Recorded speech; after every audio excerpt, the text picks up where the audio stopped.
O exagero, o excesso, é um dos maiores problemas que a gente vive hoje, tanto na saúde espiritual, saúde emocional. Achar esse caminho do equilíbrio é fundamental. Você tem equilíbrio? Ou você vive em extremos, em excessos, em exageros? A partir dessa nova concepção da teoria, da ciência, das mais modernas abordagens científicas, foi gerada uma profunda mudança de mundo, né? A mudança da visão de mundo mecanicista para uma visão de mundo mais holística, mais abrangente do todo e não mais das partes isoladas.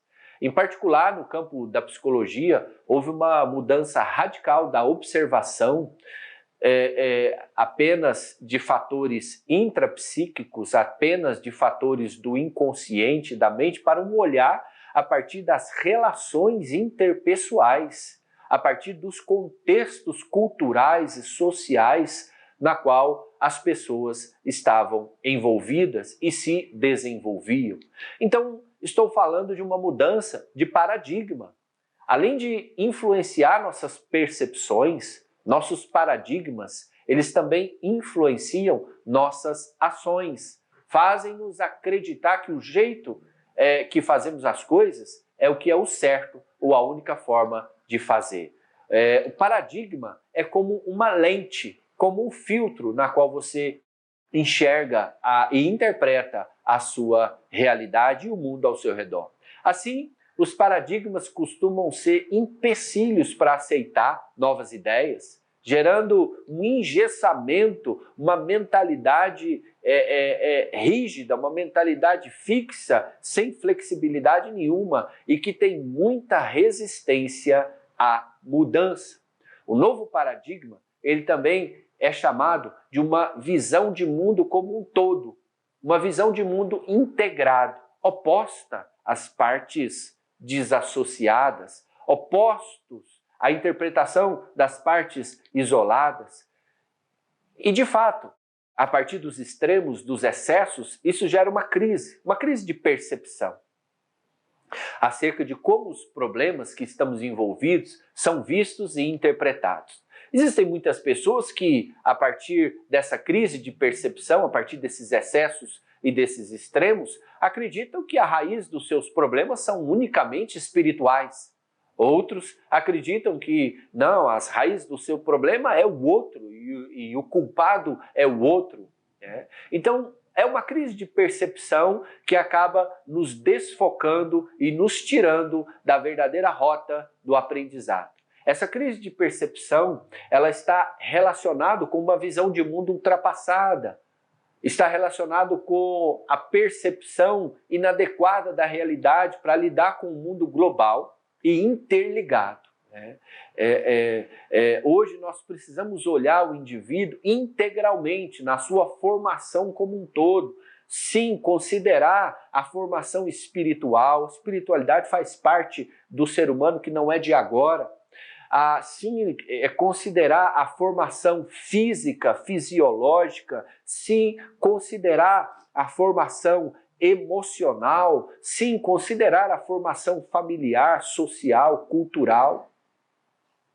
Quanto mais nós estudamos os principais problemas da nossa época, mais somos levados a perceber que eles não podem ser entendidos isoladamente. São problemas sistêmicos, o que significa que eles estão interligados, são interdependentes. Pensar sistemicamente, embasando-se a partir desse novo paradigma, dessa nova visão de mundo, implica reconhecer, entender e interpretar o sujeito, o indivíduo, dentro do seu contexto, dentro da sua história de vida. Diferenciamos as esferas apenas por uma questão didática, as esferas que constituem e que interferem na formação do ser humano, pois na prática não existe separação. Essas áreas estão interligadas, área espiritual, alma, corpo, cultura, família. E aqui a gente precisa entender que os extremos são perigosos. Em se tratando das emoções, os maiores inimigos são os extremos. Em se tratando da questão espiritual, da questão fisiológica, em cada uma das esferas que influencia e constitui o indivíduo, os extremos são muito perigosos, né? E esses extremos, esses exageros, esses excessos, eles são estabelecidos através da imaturidade, da falta de experiência. Espiritualizar aquilo que é natural é um extremo, é perigoso.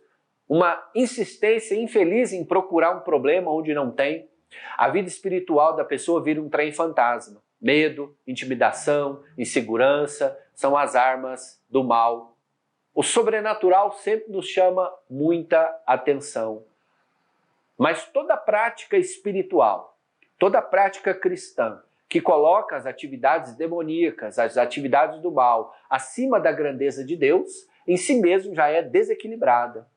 Em si mesmo já é extremada. O exagero sempre vai contra o entendimento e a maturidade. Também naturalizar aquilo que é espiritual, ignorar a ação e a realidade do mundo espiritual, vai gerar um ponto cego na visão de mundo, na interpretação das pessoas.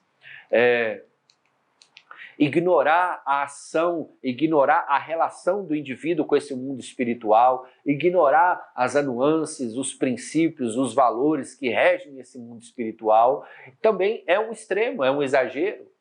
Eu criei um termo interessante que também é farmacologizar o emocional, ou seja, achar que tudo que você está vivendo nas suas emoções, um medicamento vai dar conta, um comprimido vai dar conta. Muitos acham mais fácil combater os sintomas dos males emocionais com uma medicação, sem nenhum outro tipo de intervenção ou interação.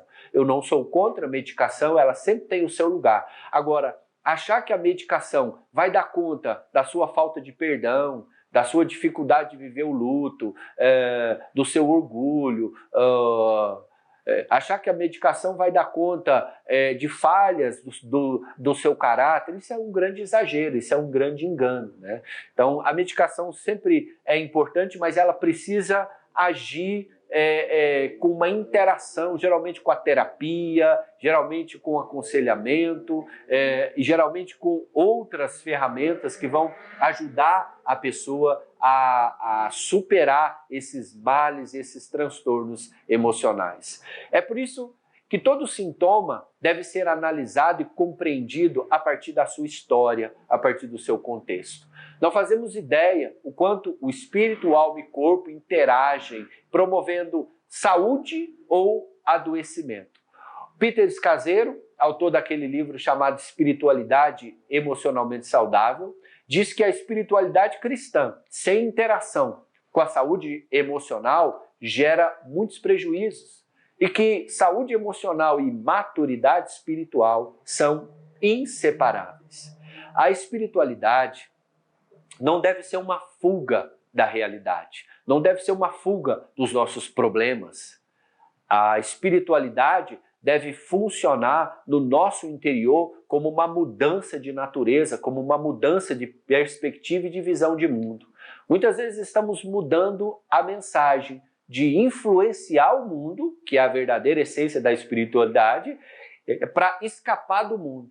Assim, ficamos desequilibrados, exagerados, confinados, perdemos a relevância e a influência. E eu creio que o chamado maior da espiritualidade é ser reverente, em primeiro lugar, reverente àquilo que é sagrado, reverente a Deus, reverente à palavra de Deus, reverente ao princípio e o valor da palavra de Deus, e também ser relevante, influenciar com caráter, com valores, influenciar a sociedade, influenciar ao nosso redor. Esse é o chamado maior da espiritualidade saudável, ser reverente e ser relevante. Até o próximo vídeo. Grande abraço!